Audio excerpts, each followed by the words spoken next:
నమస్తే. కేంద్ర ఆర్థిక శాఖ మంత్రి నిర్మలా సీతారామన్ అయితే 2024-25కి సంబంధించి అయితే బడ్జెట్ ప్రవేశపెట్టారు. సో, ఈ బడ్జెట్ ఎలా ఉంది? ఉద్యోగులకు ఎలా ఉంది? రిటైర్మెంట్ అయిన ఉద్యోగులకు ఎలా ఉంది? అలాగే నిరుద్యోగులకు కొత్తగా ఉద్యోగ అవకాశాలు కల్పించే అవకాశం ఉందా? అలాగే ఏ శాఖలకు ఎలాంటి కేటాయింపులు ఉన్నాయి? అలాగే రాష్ట్రాలకు ఎలాంటి కేటాయింపులు ఉన్నాయో మనతో చెప్పడానికైతే మనతో పాటు ఉన్నారు శ్రీధర్ గారు.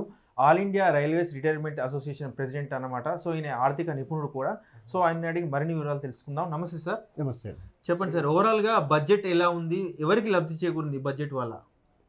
ఇప్పుడు ఈరోజు మనం ఏదైతే నిర్మలా సీతారామన్ గారు కేంద్ర బడ్జెట్ 2024-25 ఈ 9 నెలలకు ఏదైతే బడ్జెట్ ప్రజెంట్ చేశారో, ఇంతకుముందు ఇంట్రీమ్ బడ్జెట్ ప్రజెంట్ చేశారు. ఇప్పుడు ఈరోజు మనకి మార్చ్ 2025 వరకు 9 నెలల బడ్జెట్ని ఈరోజు ప్రవేశపెట్టడం జరిగింది.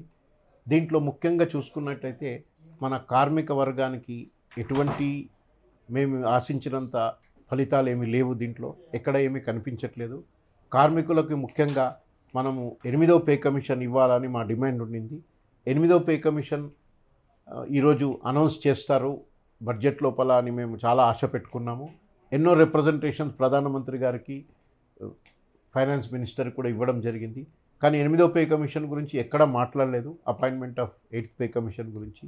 ఇంకోటి, పాత పెన్షన్ విధానాన్ని అమలుపరచాలి, కొత్త పెన్షన్ విధానాన్ని రద్దు చేయాలి అని చెప్పేసి కూడా ఎన్నో పోరాటాలు చేసి, ధారణాలు చేసి, ఎన్నో అజిటేషన్ కార్యక్రమం చేసినా కానీ మనకి పాత పెన్షన్ విధానాన్ని అమలుపరచడానికి ఎక్కడ మాట్లాడలేదు. కొత్త పెన్షన్ విధానంలో మార్పులు తీసుకురావడానికి ఏదైతే కమిటీ వేశారో ఆ కమిటీ బాగా పనిచేస్తుంది. అది ఆ కమిటీ రిపోర్ట్ని అనుసరించి మేము కొత్త పెన్షన్ విధానంలో మార్పులు చేసి అమలు పరుస్తామని చెప్పి. సో, రిటైర్మెంట్ ఉద్యోగులకైతే ఏమీ లేదు. రిటైర్మెంట్ ప్రెజెంట్ ఉన్న ఉద్యోగులకు ఏమైనా లబ్ధి చేకూరుతుందా? ప్రజెంట్ ఉన్న ఉద్యోగులకు కూడా ఏమీ లబ్ధి లేదు. వారికి పనిభారం పెరుగుతుంది, వేకెన్సీలు ఫిలప్ చేయట్లేదు. నేను చెప్పినట్టు 10 లక్షల పోస్టులు కేంద్ర ప్రభుత్వ కార్యాలయాల్లో 10 లక్షల పోస్టులు ఖాళీగా ఉన్నాయి ఈరోజు. ఆ 10 లక్షల పోస్టులు ఖాళీ చేయడానికి ఎటువంటి ప్రతిపాదనలు చేయలేదు, ఒక ప్లాన్ లేదు. ఒక విషయం ఏమంటే, మనకి విద్యకి మనం చేసే జాబ్కి ఏదైతే ఆ గ్యాప్ ఉందో, ఎందుకంటే మనం ఏదైతే విద్య నేర్చుకుంటామో కాలేజీలో నేర్చుకున్నది జాబ్ చేసే విధానానికి ఆ గ్యాప్ ఫిల్ చేయడానికి స్కిల్ డెవలప్మెంట్ అని చెప్పేసి ఒకటి గత 5 సంవత్సరాలుగా స్కిల్ డెవలప్మెంట్ కోర్సెస్ మీద కాన్సన్ట్రేట్ చేస్తున్నారు. ఈసారి కూడా యువతకు ఉపాధి కల్పించాలని చెప్పి కొన్ని స్టెప్స్ తీసుకోవడం జరిగింది. నిరుద్యోగులకు ఉపాధి కల్పించాలని చెప్పే విషయంతో ఏదైతే ముద్రా లోన్ ఉందో, ముద్రా లోన్ని 20 లక్షల రూపాయలకి పెంచడం ఒకటి జరిగింది. దాంతో కొంతవరకు నిరుద్యోగులకు ఉపాధి కలుగుతుంది. మహిళలకు కూడా ఏదైతే మహిళల్ని కూడా ఎంకరేజ్ చేయాలా, మహిళలకు కూడా ఉపాధి కల్పించాలని కూడా కొన్ని స్కీమ్స్ తీసుకోవడం జరిగింది. ఇది ఓన్లీ నామమాత్రాన్ని, ఇది ప్రాక్టికల్గా మనకి ఏదైతే రూరల్ ఏరియాస్లో ఇది ఇంప్లిమెంట్ కాదు. మనకి రూరల్ పాపులేషన్ ఎక్కువ ఉంది, అన్ఎంప్లాయ్మెంట్ పాపులేషన్ రూరల్ ఏరియాస్లో మనకు ఉంది. వాళ్ళంతా సిటీకి వచ్చి వారికి గిట్టుబాటు లేని ధరకి ఏదో జాబ్ చేస్తున్నారు. చిన్న చిన్న ఎంప్లాయ్మెంట్ ప్రైవేట్ కంపెనీస్లో అక్కడిక్కడ జాబ్ చేస్తున్నారు. వాళ్ళకి సోషల్ సెక్యూరిటీ అనేది లేదు. సార్, ఇప్పుడు ఏంటంటే కొత్తగా ఉద్యోగుల జాయిన్ వారికి ఇప్పటి నుంచి మొదటి నెల జీతం పీఎఫ్లో యాడ్ చేస్తామని చెప్తున్నారు. అంటే 20,000 లోపు ఉన్న, అంటే 20,000 లోపు ఉన్న వారికి అయితే ఒక నెల జీతం పీఎఫ్లో యాడ్ చేస్తామని చెప్తున్నారు. ఇది మంచి విషయం అనుకోవచ్చు మనం. ఇది మంచి విషయమే, దీన్ని మేము స్వాగతిస్తున్నాము. కానీ దీంట్లో ఉపాధి కల్పనకు కూడా కృషి చేయాల్సిన అవసరం ఉంది. గవర్నమెంట్ ఎక్కువ ఇండస్ట్రీస్ తీసుకొచ్చి, ఇన్ఫ్రాస్ట్రక్చర్ తీసుకొచ్చి, ఎస్పెషల్లీ రూరల్ ఏరియాస్లో కానీ ఇండస్ట్రీస్ డెవలప్ అయితే, మనకి ఇప్పుడు కాజీపేటలో కోచ్ ఫ్యాక్టరీ గురించి ఒక ప్రపోజల్ ఉండింది. మనకి దీంట్లో ఏదైతే విభజన చట్టంలో కూడా ఉందో ఒక కోచ్ ఫ్యాక్టరీ పెట్టాలని చెప్పి పెడితే ఆ ఏరియాలో డెవలప్ అయ్యేది, కొందరికి ఉపాధి దొరికేది. ఒక కోచ్ ఫ్యాక్టరీ పెడితే ఒక 3,000 మందికి ఉద్యోగాలు దొరికేవి అక్కడ. వాటి గురించి ఎక్కడ ప్రతిపాదన లేదు. సో రైల్వేకి సంబంధించి రైల్వేకి ఎటువంటి ఉద్యోగ అవకాశాలు ఇవ్వడానికి ఎక్కడ రైల్వేలో ప్రెజెంట్ ఎన్ని ఖాళీలు ఉన్నాయి సార్? ఇండియన్ రైల్వేస్ 2.5 లక్షల పోస్టులు ఖాళీలు ఉన్నాయండి. ఇండియన్ రైల్వేస్లో, భారతీయ రైల్వేలో 2.5 లక్షల పోస్టులు ఖాళీ ఉన్నాయి. ఇప్పుడు బడ్జెట్లో ఇంకో విషయం గమనించింది ఏమంటే, ఇది ఎక్కువ పబ్లిక్ ప్రైవేట్ పార్ట్నర్షిప్ మీద పెట్టుబడిదారులకి అనుకూలంగా ఉన్నట్టు అనిపిస్తుంది ఈ బడ్జెట్. ఇన్ఫ్రాస్ట్రక్చర్కు భారీగా కేటాయించారు. 11 లక్షల కోట్లు అయితే కేటాయించారు. రైల్వేస్ కావచ్చు, పోర్ట్స్ కావచ్చు, ఇవన్నీ డెవలప్మెంట్కి అయితే భారీగా కేటాయించారు 11 లక్షలు. దీన్ని ఏ విధంగా మనం భావించవచ్చు? ఇప్పుడు ఇన్ఫ్రాస్ట్రక్చర్ కేటాయిస్తే దాన్ని మ్యాన్ పవర్ కూడా కావాలి కదా. ఇప్పుడు మనకి రైల్వే హాస్పిటల్లో ఒక ఎంఆర్ఐ మిషన్ తీసుకోమన్నాము. ఎంఆర్ఐ మిషన్ తీసుకుంటే, లేకపోతే సిటీ స్కాన్ మిషన్ తీసుకుంటే ఆ మెషిన్ నడిపించడానికి మనుషులు కావాలి కదా. ఎస్. మనము ఇప్పుడు ఏదన్నా ఒక కొత్త ట్రైన్స్ ఇంట్రడ్యూస్ చేస్తాము, కొత్త ట్రైన్స్ ఇంట్రడ్యూస్ చేస్తే ట్రైన్ నడిపించడానికి లోకో పైలట్ కావాలా, ఒక ట్రైన్ ఇంట్రడ్యూస్ చేస్తే 200 మంది స్టాఫ్ కావాల్సి ఉంటుంది. మనం 200 మందిని ఇంట్రడ్యూస్ చేయకుండా ఒక కొత్త ట్రైన్ వేసాము, సికింద్రాబాద్ టు ఢిల్లీ ఒక వందే భారత్ ట్రైన్ వేసాము అంటే మనం స్టాఫ్ని క్రియేట్ చేయకుండా, పోస్టులు క్రియేట్ చేయకుండా వేస్తే ఉన్న వాళ్ళకి పని భారం ఎక్కువైతుంది. ఓకే. ఇప్పుడు మనం చూస్తున్నాం యాక్సిడెంట్లు కూడా అవుతున్నాయి, వాళ్ళకి ప్రాపర్ ట్రైనింగ్ లేదు, వాళ్ళకి ప్రాపర్ రెస్ట్ లేదు, ఓకే. వాళ్ళకి ఇబ్బంది అవుతుంది. అటువంటి విషయంలో మనము పని భారం తగ్గించాలా ఉన్న వాళ్ళకి, అంటే పోస్టులు ఫిల్అప్ చేయాలా, ఎస్పెషల్లీ సేఫ్టీ కేటగిరీస్లో పోస్టులు ఫిల్అప్ చేయాలా. సార్ ఇప్పుడు బంగారం వెండిపై అయితే ఎక్సైజ్ డ్యూటీని అయితే తగ్గించారు, 6% తగ్గించారు. సో బంగారం వెండి ధర తగ్గుతుందా? బంగారం ధర తగ్గే అవకాశం లేదు, ఎందుకంటే మేకింగ్ ఛార్జెస్ అని ఉంటుంది కాబట్టి. మేకింగ్ ఛార్జెస్ ఎట్లయినా పెరుగుతూ ఉంటాయి. అంటే మనం రా బంగారం కొనుగోలు చేసిన మేకింగ్ ఛార్జెస్ ఉంటాయి కదా. రా బంగారం మీద తగ్గే అవకాశం అయితే అనిపించదు. వీళ్ళు ఎంత 4% ఏమో 64% ఉన్నదాన్ని 6.4% ఉన్నదాన్ని 6% చేశారు అంతే. 0.4% తక్కువ చేశారు. 0.4% ఓన్లీ నామమాత్రం తక్కువ చేశారు. ఏమంటే ఫర్దర్ పెరగకుండా దాన్ని కొంచెం అరికట్టడానికి చేశారు. ఇది మహిళలకి బాగానే పనికొస్తుంది. బంగారం మహిళలు అంటే వాళ్ళకి, అందుకే మహిళల్ని ప్రోత్సహించడానికి కొన్ని స్కీమ్స్ పెట్టామని చెప్పి మనం అనుకున్నాము. దాంట్లో మహిళలకి ఏదో బంగారం మోజు ఉంటుంది, పెళ్ళిళ్ళు దాంట్లో పెడుతుంటారు కాబట్టి ఒక 0.4% తగ్గితే దాన్ని ఫర్దర్ పెరగకుండా అరికట్టడానికి ఒక ఇది అనుకోవచ్చు, మనం దానికి తీసుకున్న చర్య అనుకోవచ్చు. సో గ్రామీణ ప్రాంతాలకు సంబంధించి అయితే గ్రామీణ ప్రాంతాల అభివృద్ధికి అయితే 2 లక్షల కోట్లు కేటాయించారు. సో మన భారతదేశం చూసుకున్నట్లయితే మొత్తం గ్రామీణ ప్రాంతమే ఎక్కువ ఉంటుంది, కానీ బడ్జెట్లో చూసినట్లయితే 2 లక్షల కోట్లే ఉన్నాయి. సో ఇది మనం ఎలా భావించవచ్చు?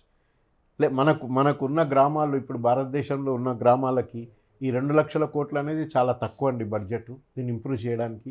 ఎందుకంటే మనకి గ్రామాల్లోనే మనకి అవకాశాలు లేవు, అక్కడ హాస్పిటల్స్ లేవు, మెరుగైన హాస్పిటల్ సదుపాయాలు లేవు, అక్కడ డిగ్రీ కాలేజీలు లేవు, మనకి అక్కడ ఎడ్యుకేషనల్ ఫెసిలిటీస్, యూనివర్సిటీస్ అనేది గ్రామాల్లో లేదు. అక్కడ కానీ మనం అంత ఇన్ఫ్రాస్ట్రక్చర్ ప్రొవైడ్ చేస్తే వాళ్ళు గ్రామాలు వదిలిపెట్టి సిటీకి వచ్చే అవకాశం ఉండదు. అక్కడే వాళ్ళు ఉపాధి కలిగిస్తారు. ఇండస్ట్రీస్ కూడా గ్రామాల్లో పెట్టొచ్చు, అక్కడ ఎంకరేజ్ చేయొచ్చు. ఎస్పెషల్లీ అగ్రికల్చరల్ సెక్టర్, మనకు అగ్రికల్చరల్ సెక్టర్లో 50% పైన అగ్రికల్చరల్ సెక్టర్లో ఉన్న వాళ్ళే ఉన్నారు.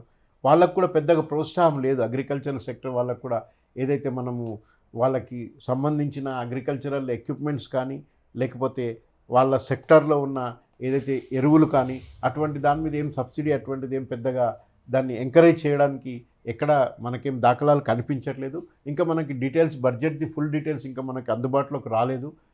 ఓన్లీ హైలైట్స్ అవే వచ్చాయి. సార్ ఎన్పిఎస్ స్కీమ్లో అయితే మార్పులు చేశారు. అంతకుముందు అయితే మన 18 years అబోవ్ ఉంటేనే ఎన్పిఎస్ చేయడానికి ఉండేది. సో ఇప్పుడు మైనర్లు కూడా చేరే అవకాశం ఉందని చెప్పేసి అంటున్నారు. అది ఎలా ఉంటుంది? ఎన్పిఎస్ స్కీమ్లోనా? ఎన్పిఎస్ స్కీమ్లో మైనర్లు చేరేదని ఏముండదు. ఎన్పిఎస్ స్కీమ్లో మైనర్లు చేరేది అటువంటిది ఏం అవకాశం ఏం కల్పించలేదు కదా. అది అంటే ఎన్పిఎస్ స్కీమ్లో మార్పులు అని చెప్పేసి అయితే వార్తలు వస్తున్నాయి. మార్పులు చేస్తాము అన్నారు, కానీ ఏం చేస్తారని చెప్పలేదు. దానికి ఈ మీటింగ్ కమిటీ వేసాము, ఆ కమిటీ రిపోర్ట్ని బట్టి దాన్ని బట్టి చేస్తాము అని చెప్పి ఒక పాజిటివ్గా ఇచ్చారు. ఈ తెలుగు రాష్ట్రాలకు సంబంధించి మనం చూసుకున్నట్లయితే అమరావతికి 15,000 కోట్లు కేటాయించినట్లు మనం బడ్జెట్లో చూసాం. ఇక తెలంగాణకు సంబంధించి ఎలాంటి కేటాయింపులు లేవు. హైదరాబాద్ కావచ్చు, వరంగల్, అలాగే కరీంనగర్ కావచ్చు, ఎలాంటి కేటాయింపులు లేవు. ఎలా తెలంగాణ పోలవరం ప్రాజెక్ట్ కావాలని నిధులను అడిగాము, పోలవరం ప్రాజెక్ట్ ఇవ్వలేదు. అట్లాగే మనకి కాళేశ్వరం ప్రాజెక్ట్, పోలవరం కాళేశ్వరం అది ఇవ్వలేదు. తర్వాత మనకి దీనిది ఏదైతే మెట్రోకి అడిగారు, మెట్రో సెకండ్ ఫేజ్ కావాలా, సెకండ్ ఫేజ్కి ఫండ్స్ అడిగారు మెట్రో, దానికి అది ఇవ్వలేదు. ఎంఎంటీఎస్ సెకండ్ ఫేజ్కి కూడా ఏం ఫండ్స్ ఇవ్వలేదు. ఇదే కాకుండా మనకి ఇక్కడ అభివృద్ధి ఒకటి Indian institute of management IIM కావాలని అడిగాము, దానికి కూడా ఇవ్వలేదు.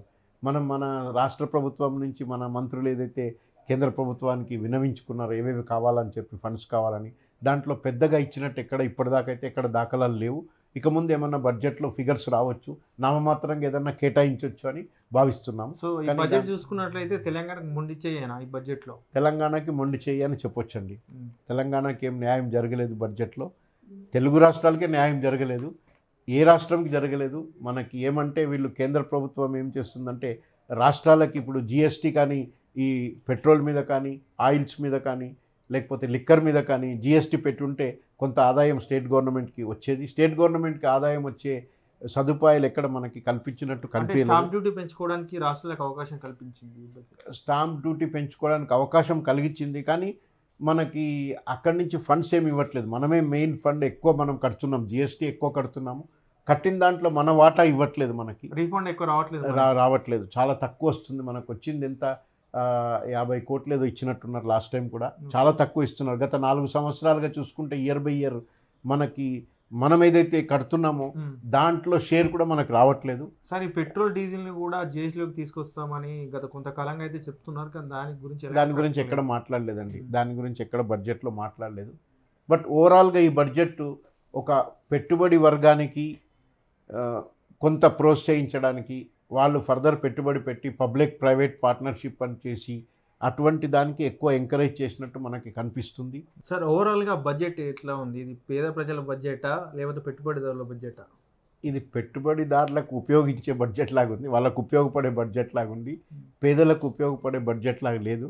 మనము పేదడు సామాన్య కార్మికుడు, సామాన్య మానవుడు ఏదైతే మనము రోజు తినే బియ్యం మనకి 70 రూపాయలు 80 రూపాయలకు తక్కువ దొరకట్లేదు మార్కెట్లో.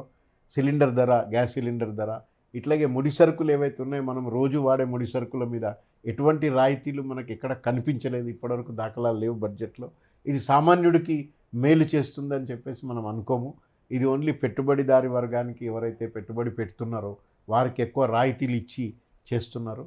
మనకి ఇప్పుడున్న పరిస్థితుల్లో అన్ఎంప్లాయ్మెంట్ మీద ఎక్కువ కాన్సన్ట్రేట్ చేయాల్సిన అవసరం ఉండింది. అన్ఎంప్లాయ్మెంట్ ప్రాబ్లం అనేది రోజు రోజుకి చాలా పెరిగిపోతుంది. దీంతో సమాజంలో ఏదైనా అన్ఎంప్లాయ్మెంట్ ప్రాబ్లం ఏదైతే ఉందో దాన్ని అరికట్టడానికి ఎన్నో చర్యలు తీసుకోవాల్సింది.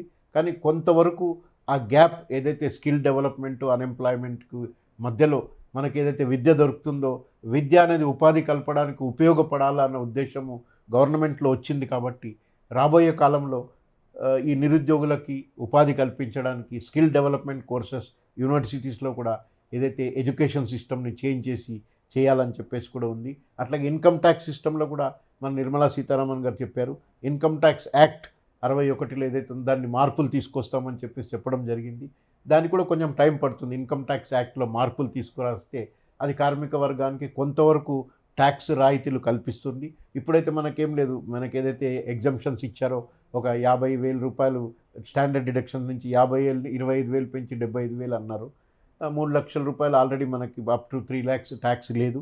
3 lakhs తర్వాత 5% ట్యాక్స్ ఉంది. ఆ స్లాబ్లో పెద్దగా ఏం చేంజెస్ లేవు దాంట్లో. Okay sir, okay, thank you so much sir. Thank you. చూశారు కదా, ఈ బడ్జెట్ అయితే పేద ప్రజల బడ్జెట్ కాదని, సేమ్ పెట్టుబడిదారుల బడ్జెట్ అని చెప్పేసి అయితే శ్రీధర్ గారు చెప్తున్నారు. అయితే కొంచెం నిరుద్యోగులకు కాస్త ఉపశమనం కలిగించే వార్తలు ఉన్నప్పటికీ కూడా ట్యాక్స్ సంబంధించి ఎటువంటి ఎగ్జామ్షన్ కూడా ఇవ్వలేదని శ్రీధర్ చెప్తున్నారు. కెమెరామ్యాన్ రాజేంద్రతో శ్రీనివాస్, వన్ డే తెలుగు, హైదరాబాద్.